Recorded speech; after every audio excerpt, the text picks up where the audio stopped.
nice to meet you. How are you? I just want you to know if there's anybody in this room who's not nice to you, you let me know and I will kick their butt, okay? You look like a very dangerous guy. Bless you.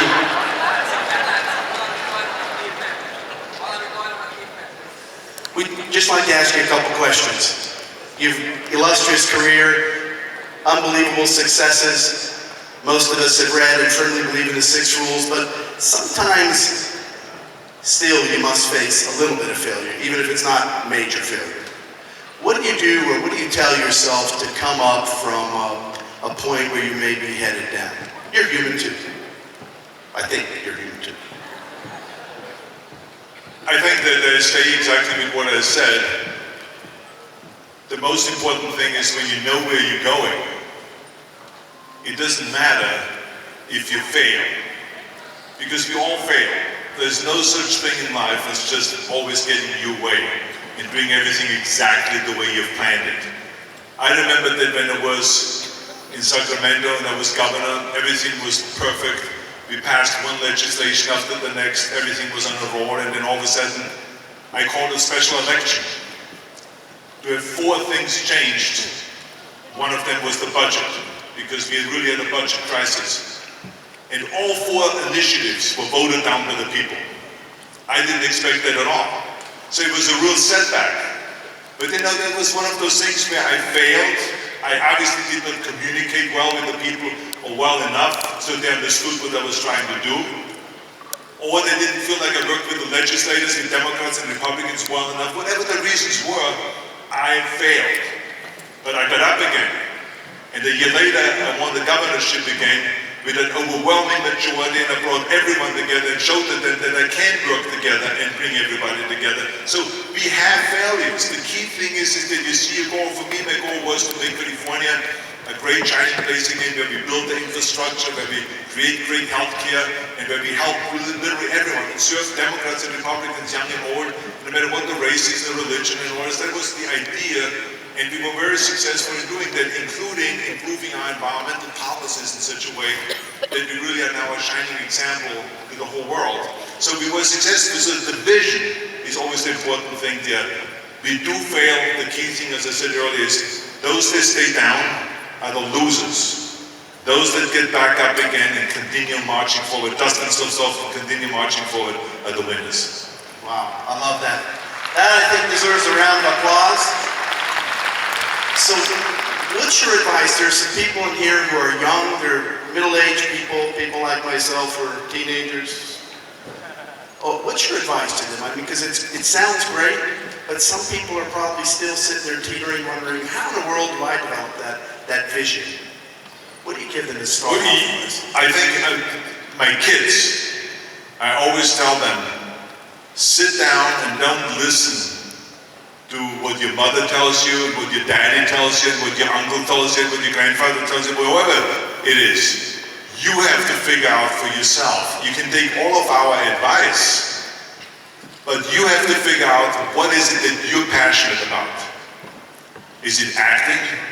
Is it that you want to be rich and famous, that you want to get big money and lead a great business life?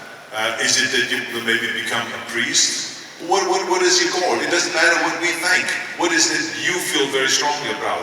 And I think that if we spend time on thinking and searching deep inside, rather than being on the iPhone and on the iPad and then listening to the music all day long, all of this is not going to help you. What helps you is if you get in touch with yourself and find out what are your desires. What is it that you want to do? And sometimes it takes time to do that. But you have to find out what it is that is deep inside you, because I always was very fortunate, because I had the time and I didn't have the radio, the television, and the iPad, the iPhone, and the internet and all this. I didn't have any of that. So there was quietness. So I had time to think. And I always discovered that my passions, even though they were kind of very strange in the rest of the world around me, and everyone thought this guy is a little crazy. You know, that he's way out there with his dreams. They're not normal dreams and all this. So I always got that kind of a reaction, but I didn't care, because I knew that for me it was real, and I chased those dreams. I tell you something, guys, that my mother, after I was 15 years old, and I decided I want to be another Reg Park, and I want to be a Mr. Universe, I hung pictures on my bedroom wall, all over, of Reg Park and of strongman, and Sonny Liston, of boxers, and Muhammad Ali, and all those guys were hanging up there. And my mother was so upset that she called the doctor, our house doctor. He came in and she started crying and she says, "Where did I go wrong, doctor? Look at this wall. My son has naked pictures of men all oiled up, and all his friends have pictures of women on their walls. And here's that man, naked man. Where did I go wrong? What is going on here?" So this is how upset my mother was about the direction I was going, but I was a fanatic. I wanted to wake up to Reg Park. I wanted to wake up to Sonny Liston, to Muhammad Ali. I wanted to wake up to men that were training 6-7 hours a day, because that's what gave me inspiration. I knew what I needed. My mother didn't know. My mother was just going around saying, "Oh, babe, I mean, this is going to be a disaster for this kid. He's turning out the wrong way. And where did we go wrong with our upbringing and all this?" But I mean, I didn't care. So that's what I'm saying is, you have to find out what is your passion, and then you have to chase that passion. You've had the great opportunity to live in 2 different continents, much like myself, so I'm from that side, I've been living over here. Now, what do you think the biggest difference is? Why is it that the U.S., for some reason, continues to just plow forward and overcome its obstacles, and the rest of the world just doesn't get that recipe? Well, first of all, let me just say that America, to me, the United States, has always been the #1 country in the world. It is just, a shining example, even though one has to be honest that we have our own problems. We have right now legislation that is not very willing to work together. Democrats don't like the Republicans don't like the Democrats, and we have a president that somehow cannot bring both of the parties together, even though there's a will there, but I mean, it just is not happening right now. So we do have our problems.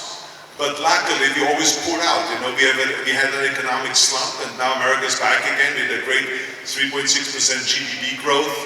And so we're coming out of that mess. And I think the stock market is its highest with over 18,000 that it's ever been. So we're doing well.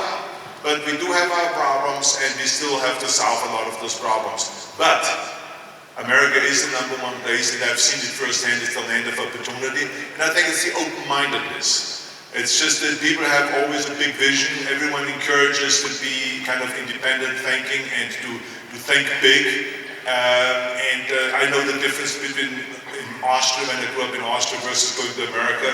This kind of open-minded thinking, and then in Europe a lot of times people are jealous when you're successful. They want everyone to be down on the same level. In America, everyone wants to lift up. When someone says, "I want to be a millionaire," then they say, "Oh, that's great. I love your positive attitude. Love it. You got a boy." So that's the attitude that they have over there in America.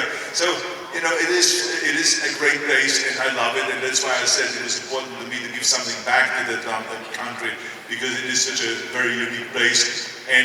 But we have to improve our education system, we have to improve our university system, we have to improve our environmental policies. There's a lot of things that we also have to do over there in America. Just for 1 second, Gary, you wanted to make an announcement? Yeah, thank you very much. Tehát, hölgyeim és uraim, akinek van ezüst vagy narancsárga karszalagja, és még nem kapta meg a fotóját, a 106-os szektornál legyen szíves gyülekezni, a szervező